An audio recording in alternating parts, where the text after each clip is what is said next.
Okay, Malos TV, kwa tenore gi LCBN TV. Kawan kagi Fred Omondi, en achiel kuom jogo mane chenro mar Florence Robert. Mokwongo adwaro mondo omosu koka wadhi mbele. Yes, amosu uno paki Yesu, Nyasaye mondo gwedhwa ahinya.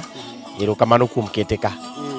Okay, Florence Robert wang'ere kaka ng'ano mane dadano mane nigi wafuasi mang'eny sana piny mzima.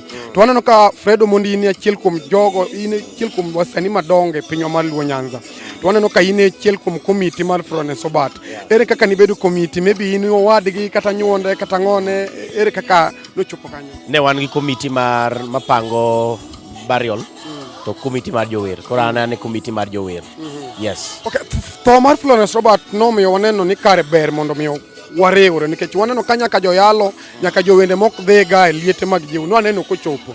Ma nyisowa nang'o kaka joluo mawer? Onyisowa ni ng'ato ka ng'ato onego bed ni timo maber ka gimoro amora motimo, tim maber, nikech ber neno luwe. Florence okelo ji ka nikech nyocho timo maber, nyocho mulo chuny ji te.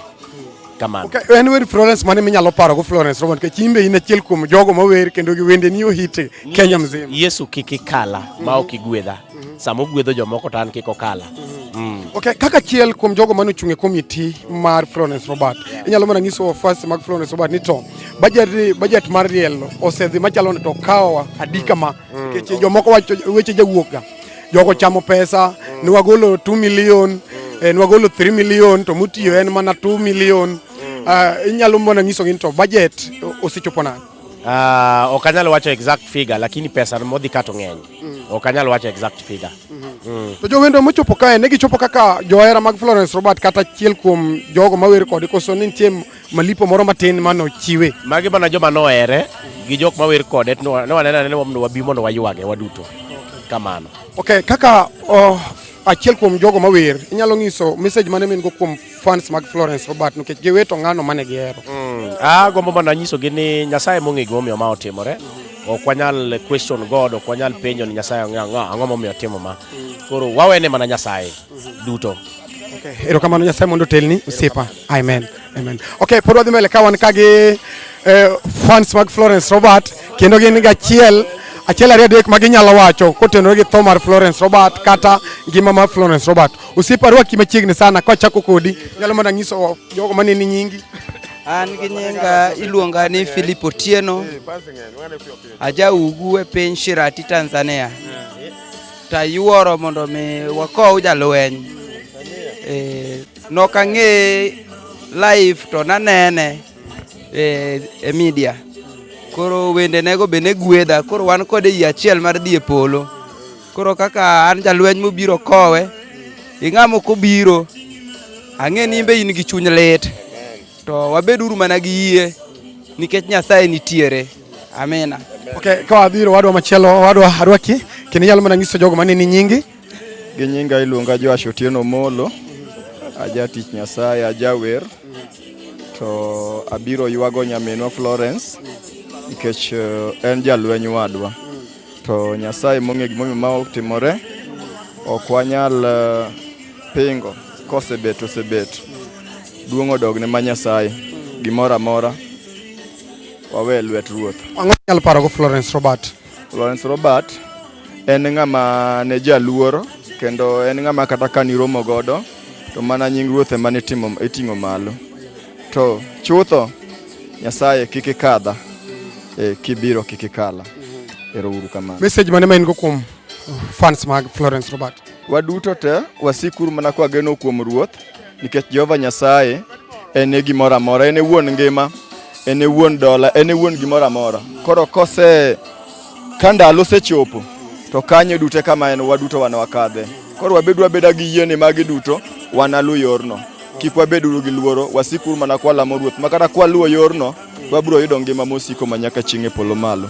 Erouru kamano. Erokamano wadwa, Nyasaye mondo oket chuny Florence kama okwe. Amen. Okay, ma en Los TV gi LCBN TV. Ka wan e dalano mar Migori kama wakowo nyaminwa mosenindo Florence Robert. Kaka to wan gi jogo achiel kuom jogo mag fans mage, yani gin kaka gin fans mag Florence Robert, gichopo ka mondo miyo gitere kare mar yueyo makende. Akene gi wach mane ma ginyalo bedo go kotenore gi tho mar Robert kata lit mane ma gin gi dho chuny mondo ginyis wafuasi ma bende neno gi e pinje te kamoro amora ma gintie. Mokwongo wang' wachak gi nyingi, onyiso ni iluongi ni ng'a, to wadhi ir nyaminwa machielo, wachako kodi. Ani wan Tabitha Chieng' manya game. Florence en nyamera, to odiochieng' ma kawuono ma Nyasaye oloso mondo mi wakowe piny mar Migori, en gima lit ne wan. Wawito nyako matin ma jalweny ma nie chunywa kabisa, ne wapongo mogikene, to wang'e kokalo kuom wach Nyasaye nikech ne osebedo nyako motegno. Wan gi kuyo ahinya ka jodala, to waduoko Nyasaye erokamano kuom gima motimore. Florence nene gi wende mane nyalo jiwi kiwinjo kimoko kiol, to kiwinjo kower kata duoleno kendo winjo to pok inene, tiwinjo kisechung'. Will Florence mana hero mane jiwo chunya seche te, ne en wer mawero ni isebedo jakora, Hosana isebedo jakora Yesu, isebedo jakora, kawasika manya iseumoya. Yes, kani wero tiwinjo ka in gi roho moro nikech nitie wasigu mane nyalo manyi to kidonjo kuom Yesu kokalo wer Florence tiwinjo nyaka isebedo thuolo. Watimo mos ahinya, wakonya ko bajalweny gi kwe onin mayom. Okay, kadhi ir nyaminwa machielo kapok aduogo iri, jo nyalo mana nyiso wa nyingi nikech joneno marwa neni to gikia ni in ng'ato. In ng'a kuom Florence tok nyiso wa nyingi? An Lorin Abuya, anya Kisumo, an nyamin Florence. In nyamin Florence? Anyamin gi. Monyuol gi ga ich achiel? Anyamin gi, mama wa gi mama gi, onyuol e ich achiel. Okay, Florence Robert en achiel kuom jogo ma gitimo maber sana, en jawer maduong' e pinyno mar Luo Nyanza. In kaka nyamin gi, mokwongo tho mar Florence Robert, tho mare ne sama ne winjo Florence Robert onindo, odhi yueyo, in wuon gino nokwongo nodonjo ni nade kaka familia, in nyamin gi, in achiel kuom fans mage podi nikech ni hero wende Florence Robert ma en nyaminu. Kane wawinjo tho Florence, nabedo gi buok mang'eny nikech kata tuone an owuon nok awinjo tuone. Ne nitie brona moro ema nogochona penja ni sis tang'a timre, tapenja ni timore yo mane, to nyisa ni donga dhi e Facebook kaendi taneno ma ka ng'ato post ni rest in peace Florence Robert, tanyise ni an wachno pok awinjo. Then katemo gocho, nagochone madhina to onyisa ni wachno pok owinjo. Kae adhi FB tayudo ni Florence onindo adieri. Nwabedo gi buok ahinya kuom nyamera manitiyo matek kendo nitiyo ne Nyasaye. Noyudo ka wan koka ne wanenore kode dwe mar achiel, nyaka ne wanere kode no Florence onindo ka ok wachako nenore kode. Nwabedo gi kuyo kaka jogi kendo nwabedo gi buok ahinya. Okay, wang'eni Florence Robert nigi fans mang'eny oko kacha. Moko osebedo ka penjo to en ang'ono manyalo bedo ni maybe nonego Florence Robert. Moko wacho ni Florence Robert maybe wende nene timo maber e industry, emomiyo maybe nitie ng'at mane iye noko chunye noko dhi maber sana, nowacho ni kar mondo miyo ng'ane loya to watiek ngimane, kata maybe notho e accident kata notho e tuo makama. Ji pok ong'eyo ni Florence Robert ang'o mano nege. In kaka nyamin gi inyalo ng'ise fans mage ni to ang'ono mano nego Florence Robert. Okale lwet dhano, okale ajali mar apaya nikech pok ubedo specific kaka ne Florence Robert notho e yo mane. Ok lang' ariambi tho mar Florence Robert kata nakia nyaka gisema chunge ni yakiae. Ok dang' awach ni oe lwet dhano kata obedo na nikech kata tuone nobuoga, koro kanyalo wache gimoro amora. Okay, to imbe kaka nyamin Florence Robert, en ang'ono minyalo ng'iso fans mag Florence Robert manoko kachacha ma nigi kuyo kuom wito jalno mane gihero kata jalno mane wero negi wende mag gospel mamit ma pinygo mowinjo? Wach mane ma in go kuom inyalo wacho negi kaka in nyamin? An atemo mana jiwogi ni gibed mana gi chuny motegno kendo gibed gi ng'wono mar Nyasaye, nikech kata mojiwo ni mane yo onge ng'ama nokal ngas machielo to mana kokalo kuom tho. Koro watemo mana jiwogi ni gibed mana gi chir kokalo kata kuom wende mane mag Florence ka giwinjo. To imbe in jawer koso in mana pastor gimora inano? An ok apasta, bok ajawer. Okay. Inyalo nyiso ni to in pasta kata jawer kadugo kuomi mano Ok an pasta, ok an ajawer. to en wendo mane mar Florence Robert mane kiwinjo tiwinjo kamoro dhod chunyi ma kata kiluoko sende kata kigo dasta kata tiwacho ni adieri nyaminwa ka to time maber. En wendo mane minyalo paro go Florence? Wende manyalo pare godo en mana wende mowero ni isebedo jakora. Mane wend Florence maka winjo kata kana winje kata gisani kokete tawinjo ka denda juol. Mane wend Florence mane miya jingo kata an gi chuny malit to kasewinjo werno ero taduoga bedo gi chir ni ruoth nitiere kendo en jakora. Okay, daher mana ng'isi ni wago mos wan achiel kuom fans mag Florence Robert.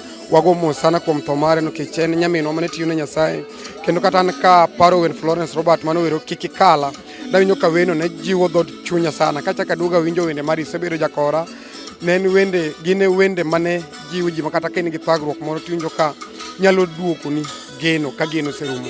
Wagonu mos kaka familia, wakonu mondo ko Florence odhi oyue, Nyasaye oket kwe dhod chunyu mondo umbe okwe chunyu mondo une ber mar piny kiku loe mapiyo nikech ji mang'eny kodhi jaomo ga jowetegi modong', lakini wakwano mana ni ubed gi kwe, Nyasaye oket kwe e dhod chunyu. Ero kamano nyaminwa.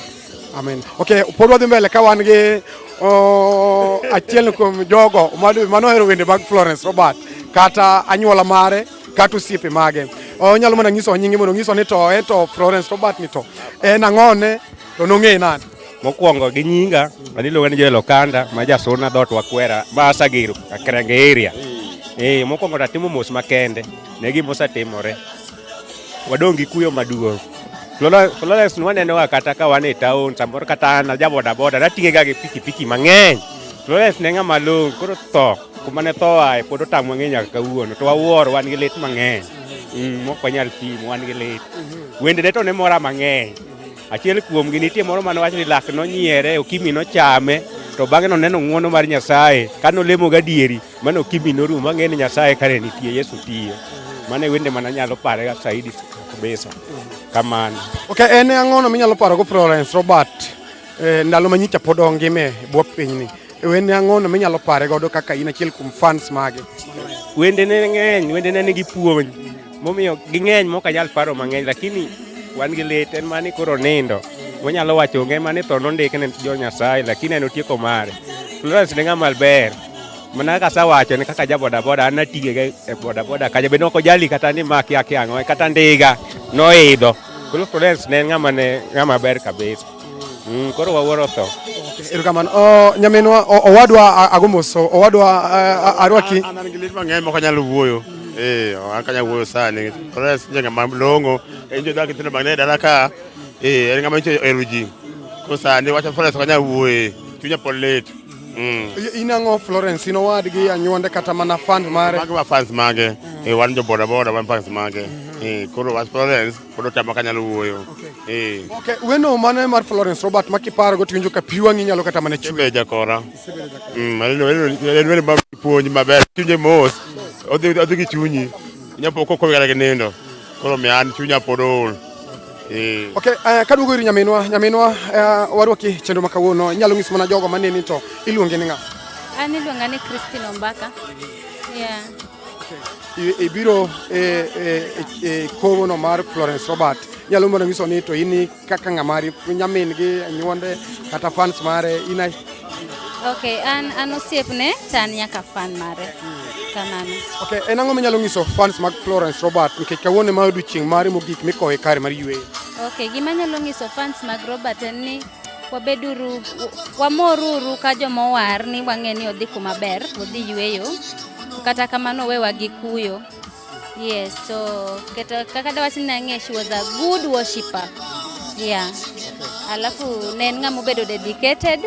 Ne en ng'at ma komoro amora moluonge nodhi, nokoyiero. Alafu kapo ni nonyalo romo gi fans ma kore kochako, jok ma new artist ma ochako manyien mane field, norwakogi, onge complain moro mane waneno. Yeah. En ang'o minyalo paro godo Florence Robert? Florence Robert anyalo paro ni she was a worshipper.